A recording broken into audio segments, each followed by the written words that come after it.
Assalamualaikum warahmatullahi wabarakatuh. Selamat pagi semuanya.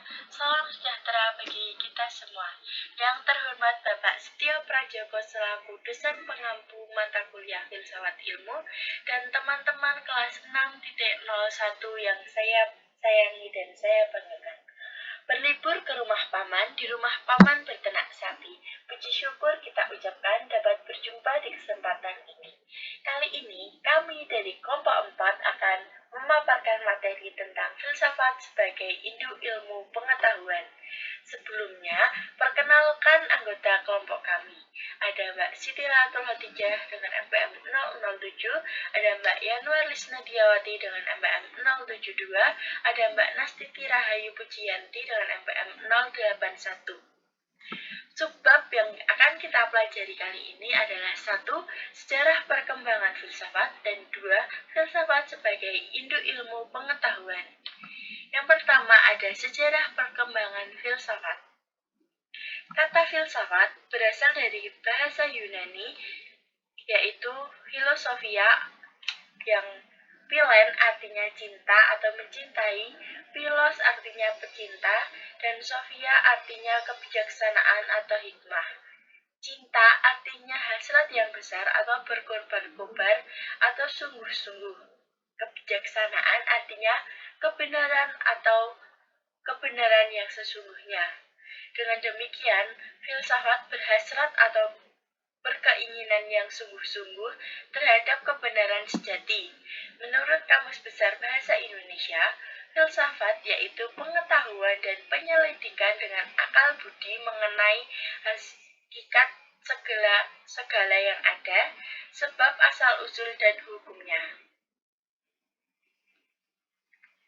Ada 3 penjelasan tentang filsafat, yaitu sifat menyeluruh. Seorang ilmuwan tidak akan pernah puas jika mengetahui ilmu dari segi pandang ilmu itu sendiri. 2. Sifat dasar, yaitu sifat yang tidak begitu percaya bahwa ilmu itu benar. Yang ketiga ada spekulatif, yaitu dalam menyusun sebuah lingkaran dan menentukan titik awal sebuah lingkaran yang sekaligus menjadi titik akhirnya, dibutuhkan sifat spekulatif, baik sisi proses analitis maupun pembuktiannya, sehingga dapat dipisahkan mana yang logis atau tidak.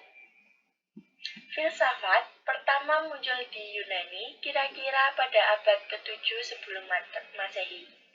Filsafat muncul ketika orang mulai berpikir dan menjelaskan tentang keadaan alam, dunia, dan lingkungan di sekitar mereka, dan tidak menggantungkan diri pada agama lagi untuk mencari jawaban atas pertanyaan. Filsafat dibagi menjadi 3, yaitu filsafat barat, filsafat timur, dan filsafat zaman Islam. Yang pertama ada filsafat barat.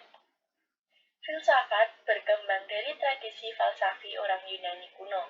Sejarah filsafat dimulai dari filsafat Yunani yang merupakan periode sangat penting dalam sejarah peradaban manusia.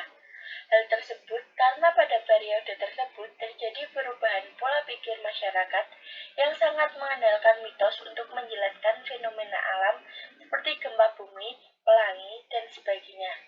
Dalam pemikiran barat konvensional, pemikiran yang sistematis, radikal, dan kritis sering merujuk pada pengertian yang ketat dan harus mengandung kebenaran logis. Misalnya, aliran empirisme, positivisme, dan filsafat analitik memberikan kriteria bahwa pemikiran dianggap filosofis yang jika mengandung kebenaran korespondensi dan koherensi.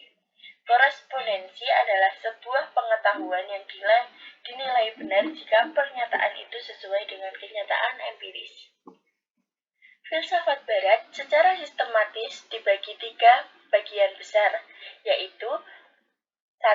Bagian filsafat yang mengkaji ada atau being atau ontologi.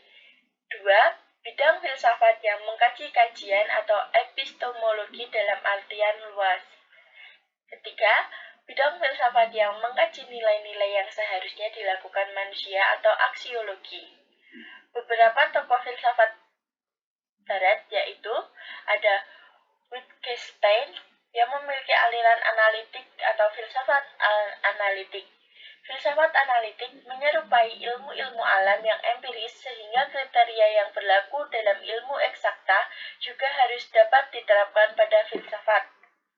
Objek penelitian filsafat analitik sebenarnya bukan barang dan peristiwa, melainkan pernyataan, aksioma, dan prinsip. Filsafat analitik menggali dasar-dasar teori ilmu yang berlaku bagi setiap ilmu itu sendiri. Pokok perhatian filsafat analitik adalah analisis logika, bahasa sehari-hari, ataupun dalam pengembangan sistem bahasa buatan. Yang kedua ada Immanuel Kant, memiliki aliran atau filsafat kritik yang tidak mau melewati batas kemungkinan pemikiran manusiawi. Rasionalisme dan empirisme ingin disintetiskannya. Pengetahuan merupakan hasil kerjasama antara pengalaman indriawi yang a posteriori dan keaktifan akal faktor priori. Yang ketiga ada René Descartes. Ia berpendapat bahwa kebenaran terletak pada diri subjek, mencari titik pasti dalam pikiran dan pengetahuan manusia, khusus dalam ilmu alam. Metode untuk memperoleh kepastian adalah menyaksikan segala sesuatu. Hanya satu kenyataan yang tidak dapat disaksikan, yaitu aku berpikir jadi aku ada. Dalam mencari proses kebenaran, kita menggunakan ide-ide yang jelas dan tajam. Selanjutnya, filsafat timur. Filsafat timur ini berkembang di Cina dan India, hampir bersamaan dengan berkembangnya filsafat di Yunani kuno. Pada filsafat timur, terdapat tradisi dengan ciri khas, yaitu bersifat spiritualistik. Pemikiran filsafat timur sering dianggap sebagai pemikiran yang tidak rasional, tidak sistematis, dan tidak kritis. Dikarenakan pemikiran timur itu lebih dianggap agama dibandingkan dengan filsafat. Pemikiran timur tidak menampilkan sistematika seperti dalam filsafat barat.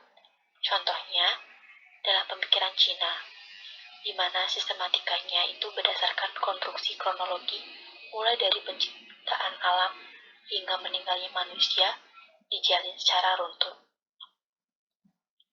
Kemudian, filsafat zaman Islam.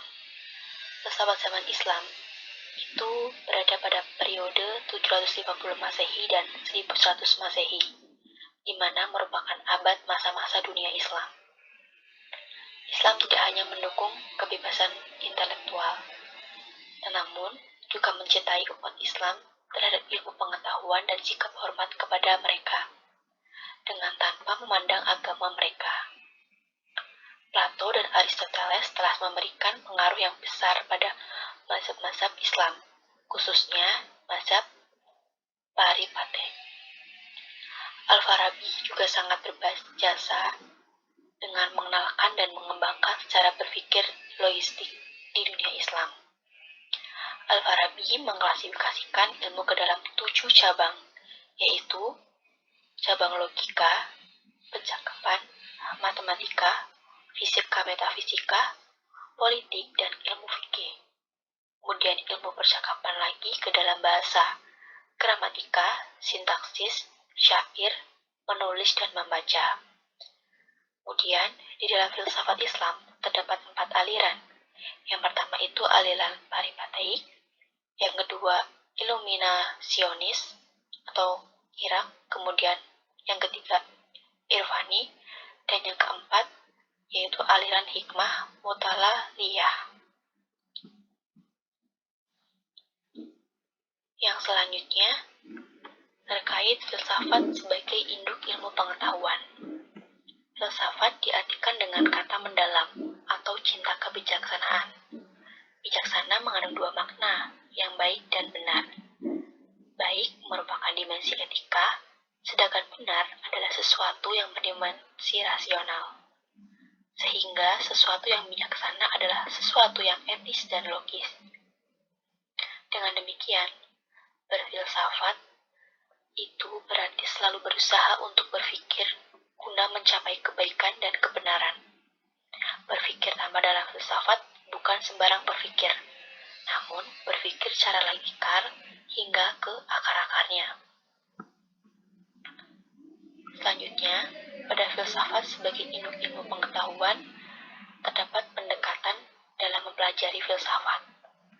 Menurut Doni 2002, terdapat 4 pendekatan.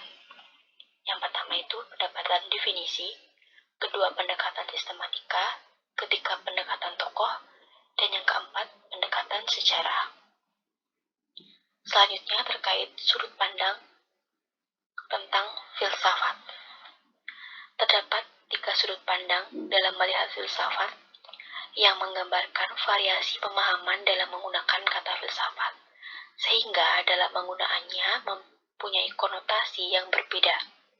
Yang pertama itu adalah filsafat sebagai metode berpikir, kemudian yang kedua, filsafat sebagai pandangan, dan yang ketiga, filsafat sebagai ilmu. Selanjutnya, terdapat ciri-ciri filsafat. Menurut Sudarto 1996, menyatakan bahwa ciri-ciri berpikir filsafat itu ada 7. Yang pertama itu metodis, yang kedua sistematis, yang ketiga koheren, yang keempat rasional, kelima komprehensif, keenam radikal, dan yang ketujuh adalah universal. Selanjutnya kita akan membahas mengenai objek filsafat. Jadi pada dasarnya filsafat atau berfilsafat bukanlah sesuatu yang asing dan terlepas dari kehidupan sehari-hari. Hal ini karena segala sesuatu yang ada dan yang mungkin serta dapat dipikirkan bisa menjadi objek filsafat apabila selalu dipertanyakan, dipikirkan secara radikal guna mencapai kebenaran. Nah, lebih jauh, E.J. Ewing pada tahun 1962 dalam bukunya Fundamental Question of Philosophy menyatakan bahwa pertanyaan-pertanyaan pokok filsafat secara tersirat menunjukkan objek filsafat ialah truth atau kebenaran, matter atau materi, mind atau pikiran, the relation of matter and mind, hubungan antara materi dan pikiran, space and time, ruang dan waktu, cause sebab, kemudian freedom, kebebasan, monism versus pluralism, yakni serba tunggal lawan, serba jamak, dan God Tuhan. Nah, dengan demikian dapat disimpulkan bahwa objek filsafat adalah segala sesuatu yang mewujud dalam sudut pandang dan kajian yang mendalam atau radikal. Secara lebih sistematis, para ahli membagi objek filsafat dalam objek material dan objek formal. Nah, objek material ini adalah objek secara wujudnya dapat dijadikan bahan telaahan dalam berpikir, sedangkan objek formal adalah objek yang menyangkut sudut pandang dalam melihat objek material tertentu. Baik, selanjutnya kita akan membahas mengenai sistem filsafat, di mana sistem filsafat ini bidang kajiannya antara lain yang pertama ontologi. Ontologi berasal dari kata on atau being, yakni ada, kemudian logos, yakni pemikiran atau ilmu atau teori. Jadi ontologi adalah bidang filsafat yang meneliti hakikat wujud atau ada.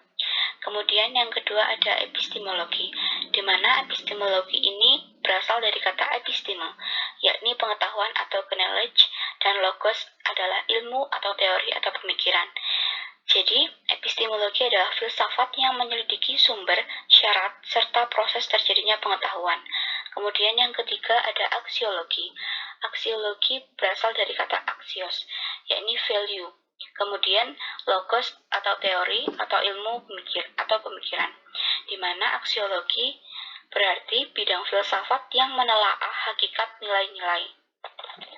Kemudian dikutip menurut Doni Gahral Adian tahun 2002, pendekatan filsafat melalui sistematika dapat dilakukan dengan mengacu pada 3 pernyataan yang dikemukakan oleh Immanuel Kant, yaitu yang pertama, apa yang saya ketahui, kemudian yang kedua, apa yang saya harapkan, dan yang ketiga, apa yang saya lakukan. Kemudian pada gambar terdapat skema wilayah filsafat, di mana skema wilayah ada itu terdapat ontologi dan juga metafisika.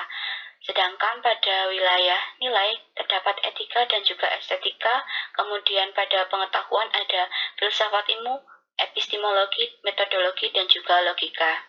Baik, ada sedikit kutipan dari Socrates di mana cobalah dulu baru cerita, pahamilah dulu baru menjawab, kemudian pikirkanlah dulu baru berkata, dengarkanlah dulu baru beri penilaian, bekerjalah dulu baru berharap. Sekian, terima kasih.